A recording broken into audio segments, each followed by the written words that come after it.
Voltamos com o Bom Dia Rio Branco ao vivo na sua TV Rio Branco, canal 8 SBT. Agora são 7 horas e 17 minutos no Acre, depois dos blocos de notícias com Tião Silva, agora seguindo a carreira solo, né? É hora da entrevista.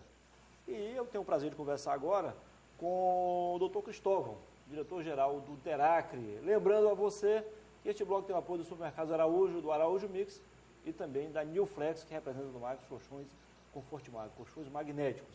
Seja bem-vindo, doutor. Tudo bem? Prazer recebê-lo aqui no programa. Muito obrigado pelo convite. Um bom dia a todos que estão assistindo aí o Bom Dia Rio Branco. Um bom dia para você também, Muniz. Estou à disposição aí para a gente fazer esclarecimentos e falar um pouquinho também sobre o serviço do Deracre e o nosso acompanhamento também do serviço do DENIT, claro, na BR-364. Com certeza. Para quem não sabe, eu não lembro, o doutor Cristóvão Moura é procurador do Estado, foi procurador adjunto, e há 1 ano e 3 meses, aceitando um convite do governador Tião Viana, na verdade, mais que um convite, foi uma intimação, ele aceitou esse desafio de comandar o Deracre, que é o Departamento de Estradas e Rodagens do Acre, também cuida das hidrovias. Não está no nome, mas cuida também das hidrovias.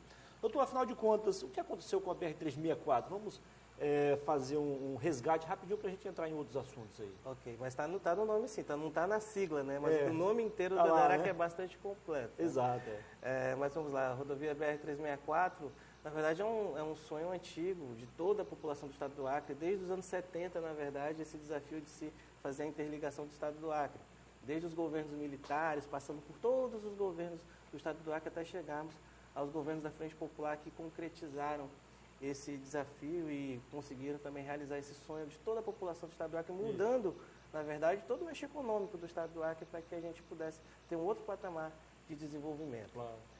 Mas na BR-364 ela também passou por percalços. As obras, como se pode ver, houve em vários pontos uma deterioração desses serviços.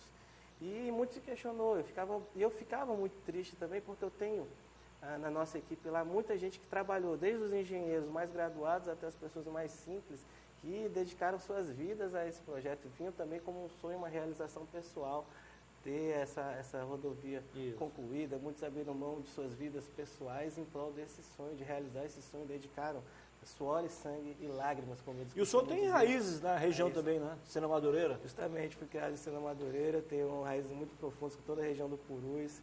Minha noiva é da região de Tarauacá, então aquilo para mim também é uma situação de vivência pessoal. Claro. Já sofremos muito todos nos tempos em que não havia essa interligação da BR-364 entre todos os nossos municípios daquela região. E como eu dizia, eu via com muita tristeza, e a minha equipe também via sempre que vinha alguma maledicência, insinuando que a BR-364 não tinha sido construída com um determinado nível de desleixo com o dinheiro público, ou então com uma malversação de recursos públicos. Isso. E todos eles vinham, doutor, não foi assim que aconteceu, me explicavam tecnicamente. E eu sempre digo a todos, eu olho esses processos da BR-364, eu conheço todos. Eu sei que não houve nenhum tipo de malversação de dinheiro público. Uns diziam que era incompetência, outros não, foi indecência, quer dizer, complicou. Na verdade, o que houve a aplicação de uma tecnologia que era a única utilizada e aprovada pelo DENIT para as estradas no Brasil, a aplicação de um raciocínio de que o que se aplicava para o centro-sul do país também se aplica para as regiões amazônicas, e os projetos vinham de cima para baixo, mesmo com com a utilização da equipe técnica do Deracre, mas os projetos vinham de cima para baixo e eram aplicados daquela maneira. A base de solo cimento. A base de solo cimento, como nós conversamos, a base de solo cimento é uma base que não reagiu bem, como nós vimos empiricamente na região amazônica. Ela realmente tem uma infiltração muito grande de água. Aí você soma também a vários outros problemas. O nosso índice pluviométrico é excessivo. O nosso solo, ele é argiloso, é uma tabatinga. Principalmente ali naquela região. Justamente. Você, a partir de Manoel Urbano, você tem um solo ali até um pouco depois de Tarauacá, um solo muito argiloso. Que é justamente o trecho mais crítico, eu imagino. São justamente os trechos mais críticos. Né? E também nós tivemos, em determinados pontos, um excesso de carga, de peso também no transporte, que ela acelera essa deterioração da BR. Então, essa soma de fatores fez com que a BR tivesse essa deterioração. Vendo, eu tenho visto com muito cuidado os processos do DENIT, eu afirmo categoricamente que nenhum dos problemas da BR-364, inclusive nenhum dos processos da BR-364 se dá por uma malversação de recursos. O que acontece é justamente essa apuração, e é necessário que os órgãos de controle realmente estejam, é da atuação natural dos órgãos de controle que haja uma atenção ao porquê, ao esclarecimento da deterioração que houve no pavimento, mas e também de falhas e algumas irregularidades que às vezes a palavra irregularidade ela pode soar como algo que fosse na direção de uma malversação de recursos, mas não é. Te dou um exemplo muito simples de uma irregularidade que nós encontramos e detectamos e foi corretamente detectada pelo DENIT, pela equipe de controle do DENIT, que foi uma situação em que, num determinado convênio, um plano de trabalho, por um erro técnico, uma falha técnica, ela não previu o pagamento da alimentação da equipe de campo. É impossível manter uma equipe de campo lá trabalhando só sem alimentação. E foi feito com o dinheiro do convênio o pagamento da alimentação dessa equipe de campo, totalmente comprovado com as nossas fiscais, com tudo. E a equipe e o controle do DENIT identificou que não havia isso no plano de trabalho. Então, detectou como uma irregularidade, mas veja que não há uma malversação aqui. Ou seja, houve uma irregularidade no projeto, mas na execução teve que ser corrigido. Uma falha formal teve que ser corrigido na execução, mas todos nós sabemos que o convênio você deve seguir rigorosamente o plano de trabalho. Só para dar um exemplo de uma falha formal, que é taxada como uma irregularidade, que na verdade foi um recurso utilizado na finalidade pública. Com certeza. O senhor me falou também agora há pouco, em off, que o novo projeto prevê um novo estilo. Não mais solo e cimento, sem base de brita, de pedra. Isso encarece um pouco a obra? Isso vai encarecer a obra, mas é necessário. E aí cabem todos os elogios aqui. Primeiramente, o governador Tião Viana, que teve a obstinação de buscar esses recursos, brigar por esses recursos. Primeiro, na questão da emergência, ano passado, senão a nossa BR iria fechar. O governador interveio numa situação de crise econômica, conseguiu trazer 80 milhões para serem aplicados no DENIT aqui no Acre. Também na garantia que ele obteve esse ano com a presidenta Dilma, da aplicação de 230 milhões nessas obras de recuperação da BR-364. E que, por enquanto, o que tudo indica, serão mantidos esses compromissos da presidenta Dilma. Então, primeiro cabe esse reconhecimento tanto do governador Tião Viana, presidenta Dilma, e da nossa bancada federal, que também tem sido muito atenta com relação a essa questão. O segundo ponto é a equipe técnica do DENIT, o superintendente Sérgio Mamani, o nosso supervisor local, o Tiago, a equipe de acompanhamento lá, o engenheiro Bosco, o engenheiro Antônio Carlos, todos eles conseguiram defender no DENIT tecnicamente essa solução. É uma solução que é muito difícil de defender em Brasília porque ela encarece muito a obra. Mas o que eles conseguiram argumentar que é tecnicamente que seria um desperdício de dinheiro público depois da experiência que nós tivemos, com os dados que nós já temos de aplicação dessa técnica do solo cimento, fazer novamente solo cimento. Então, foi defendido e foram aprovados os projetos técnicos no sentido de que seriam aplicadas agora uma base com brita, uma base toda feita de pedra. Nesse caso, salvaria a obra ou vai ter que ser reconstruída toda? Ela é uma obra, como vai ser, na verdade, essa palavra reconstrução, ela tem que ser vista com a sua precisão terminológica. O que houve a obra delegada realizada pelo DERAC foi a implantação da BR. Uma implantação, ela é muito mais que uma reconstrução. Imaginemos uma casa quando você constrói, você faz toda a base, os alicerces dessa casa e depois passa por uma construção. Uma reconstrução seria uma reforma qualificada dessa casa, por assim dizer, uma restauração dessa casa.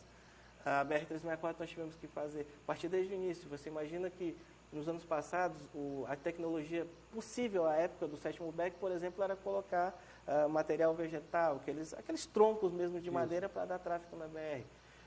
Em alguns trechos da BR, na questão da troca de solo, que é um processo que você tira o solo ruim para colocar um solo bom, foram escavados mais de 10 metros, por exemplo, e encontrado ainda vestígios desse material, para que a gente pudesse fazer as implantações. Você tem aí todas as galerias, você tem a implantação das pontes. Hoje todas as pontes estão em pleno funcionamento, pontes que são caras e elas são necessárias porque no trajeto da BR-364 que nós mais temos são igarapés e rios. Quem se dá o trabalho aí de prestar atenção nesse dado, você vai ver que até então ninguém tinha explicado com tanta precisão esses detalhes. Quer dizer, as obras de arte continuam, as pontes, as galerias intactas. Todas mantidas. O que nós vamos ter vai ser E uma alguns trechos também, quer dizer, sim, determinados trechos, como você me falou, aí pertinho do Rio Liberdade, por exemplo. Aliás, o trecho mais crítico mesmo seria de Sena Manoel Urbano Feijó, como é que é? É justamente os trechos a partir de Sena Madureira até o Rio Liberdade que nós identificamos, a equipe identificou que seriam os trechos que necessitam dessa intervenção maior.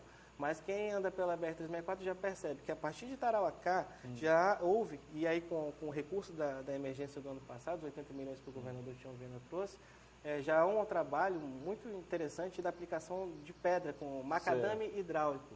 E aí outra tecnologia. É uma outra tecnologia, aquele trabalho vai ser aproveitado, apenas vai ser feita a aplicação, em alguns trechos já há, mas vai ser feita completamente a aplicação de uma capa selante do TSD, que ainda não é o CBUQ, mas ela vai resistir até que haja a obra que o DENIT classifica como uma reconstrução. Um esclarecimento interessante sobre aquele trecho do Rio Liberdade. Muitos dizem, apenas o trecho do Rio Liberdade até Cruzeiro do Sul não houve essa deterioração. Primeiro que ele é um solo totalmente diferente, aquele solo já é um solo arenoso da região de Cruzeiro do Sul, quem conhece o Juruá sabe que é um solo totalmente diferente. E segundo que ali já é uma aplicação de uma tecnologia um pouco mais avançada. Eles utilizaram uma mistura com seixo. Entendi. Então esse seixo também deu uma resistência somado a esse solo específico da região do Juruá, houve uma resistência muito maior para que ele tivesse essa durabilidade. O certo, doutor, é que o senhor pode assegurar que a BR não será fechada. Não será, e sendo mantidos... O tráfego continua normalmente? Continua. Estive recentemente na BR, o tráfego mantido, o tráfego, na verdade, melhorado, já há um conforto muito maior no tráfego. E agora nós precisamos da manutenção do compromisso. Há o anúncio da presidenta Dilma, daqueles 230 milhões, o governo interino precisa manter, ou se houver um retorno, enfim. Quem estiver à frente das pastas do governo federal deve manter esse compromisso. Em sendo mantidos esses compromissos, há certeza de que a BR-364 vai passar por uma evolução muito grande. O trecho daqui, Rio Branco, Sena Madureira, estava bom no início do ano, eu fui, não sei agora. É um trecho que tem passado também por constantes manutenções. É um trecho muito sujeito a erosões também, mas é um trecho que está com uma rios e garapés. Justamente, mas está com uma trafegabilidade confortável. Bom, o DERAC também cuida de rodovias estaduais e das estradas vicinais, ou seja, os ramais. Como é que estão, então, essas obras a nossa de atividade manutenção? principal, na verdade, em relação a rodovias, são as nossas rodovias estaduais. Está constantemente tendo realizado a manutenção dessas rodovias, seja com serviço de tapa-buracos, limpeza, capina. E nós hoje, quem anda pelas nossas rodovias estaduais, pode perceber que é uma situação bastante tranquila na relação à conservação. Nossa equipe está agora trabalhando nos trechos entre Plácido de Castro e Acrelândia e também na C90, que é a Transacreana. Mas nós temos as outras rodovias, inclusive ontem mesmo o governador compartilhou na rede social uma foto muito bonita da C485, que é a estrada da Borracha, e aí é uma das estradas das quais eu mais tenho orgulho, porque realmente é uma paisagem belíssima e é uma estrada com uma pavimentação muito boa. Voltando um pouquinho na BR-364 também, e é uma boa notícia para a população de Manoel Urbano, que foi uma insistência nossa, uma insistência da população de lá e uma sensibilidade muito grande também da equipe do DENIT, que o trecho do acesso a Manoel Urbano foi incluído, ele é uma variante da BR-364, ele foi incluído também nessa recuperação da BR-364. Então, um trecho que também está um pouco deteriorado e haverá esse serviço lá, uma boa notícia para a população de Manoel Urbano. Sobre ramais. Isso. Mas antes dos ramais, certo. A C10, que é a estrada portuária, estava muito ruim. Houve também uma recuperação, né? Sim, a C10 está em condições muito boas agora de trafegabilidade. A gente vai manter, sempre aparece algum buraco ou outro, alguma situação para correção, mas o nosso serviço da conservação rodoviária estadual tem nos orgulhado muito que a população tem reconhecido que há realmente uma atuação constante do Estado para manter essas rodovias em pleno funcionamento. Vamos aos ramais, então. Aos ramais. Ramais, é importante esclarecer, os ramais são de competência dos municípios. O Estado e a própria legislação federal e estadual diz que o Estado atua em parceria com esses municípios. O que acontece é que numa situação, seja por uma situação de crise, seja mesmo por falta de interesse de determinados municípios, o Estado tem que intervir. Por isso que eu fui logo pelo de fato. De direito não seria, né? Mas de fato, então... Você pode perguntar os produtores rurais que eles já sabem. É o DERAC que cuida, porque normalmente as prefeituras não têm condições. Justamente. Né? Nós temos contado com muitas parcerias com as prefeituras que têm interesse em ver a sua produção rural e olham com atenção para a sua zona rural. O próprio INCRA também, no caso. O INCRA também na questão dos projetos de assentamento, projetos de desenvolvimento sustentável. Mas nós temos as prefeituras que estão interessadas em ver uma zona rural pujante, e isso é uma visão muito sistemática do governador Tião Vênia, e você vê em toda a montagem do governo, em todos os programas de governo, a criação, isso já está acontecendo, uma criação de uma classe média rural no Acre. Nós não vamos ter mais miséria, nós não temos mais miséria na zona rural do Acre. O que nós temos é o fortalecimento dos pequenos produtores, sem descuidar também da produção com escala de massa. Então, nós vamos ter aqui, esses dois vetores trabalhando de forma muito forte, e a infraestrutura rural é importantíssima para que haja escoamento dessa produção, não só escoamento dessa produção, como também o acesso a todas as demais políticas públicas, principalmente saúde, educação e segurança. Então, nós temos trabalhado com as prefeituras que têm interesse em ver a sua zona rural forte, e temos várias e várias parcerias, e nos municípios em que, infelizmente, não há esse desejo, a gente consegue, diretamente via o governo do estado, via a DERAC, também atuar em prol da população da zona rural. Diretor, a seca complica a situação de quem usa os rios como hidrovias, né? Bastante. Nós temos uma situação crítica hoje no estado. Há uma previsão de uma seca ainda maior do nosso Rio Acre. Quem passa pelo Rio Acre, visualmente, mesmo quem é leigo, já percebe que é uma situação que merece toda a atenção. Nós detectamos de forma muito lamentável que há muito lixo também nos rios. Isso também, e aí a formação desse entulho impede muito tanto a trafegabilidade quanto o próprio fluxo das águas. Mas nós estamos atuando, e é uma atuação de parceria de todo o governo. O DEPASA teve uma atuação importante também em parceria conosco, nós estamos em parceria com o Corpo de Bombeiros para também tirar esse material, mas é um momento de solidariedade do governo e da população para que, primeiro, a gente economize toda a água possível. Nós tivemos, infelizmente, negado pelo governo federal agora uma situação de calamidade pública, e nós tivemos robustamente comprovados, insistiremos no reconhecimento dessa situação, e é um momento de muita preocupação para todos nós, mas nós estamos prontos também. Nós estamos prontos para encarar esses desafios que surjam com essa situação da seca. O governo está todo de prontidão, e eu tenho certeza que a população também. Muito bem. Conversei aqui com o Dr. Cristóvão Moura, diretor-geral do DERACRE. Diretor, foi um prazer recebê-lo aqui. Muito obrigado pela entrevista e parabéns pela sinceridade nas respostas. É uma satisfação, estamos sempre à disposição aqui da imprensa. Muito obrigado, Muniz, e da população também. O DERAC está de portas abertas para recebê-los, esclarecer e principalmente para trabalhar em prol do povo acreano. Um prazer. Daqui a pouquinho tem mais uma edição do Estúdio 8, com o Floriano de Oliveira e a Lilian Camargo. Hoje, segunda-feira, não teremos, como sempre, o Boa Noite Rio Branco. Compensação, temos Acre S.A. com a Mirla Miranda, tá? Durante o dia você se atualiza sobre o que acontece no Acre, no Brasil e no mundo por meio do portal riobranco.net, que é a mais jovem empresa do grupo de comunicação Rio Branco. E o Jornal Rio Branco estará nas bancas amanhã pontualmente às 5 horas, o melhor e mais antigo jornal do Acre. Continue com a TV Rio Branco, porque a TV Rio Branco continua com você. Bom dia.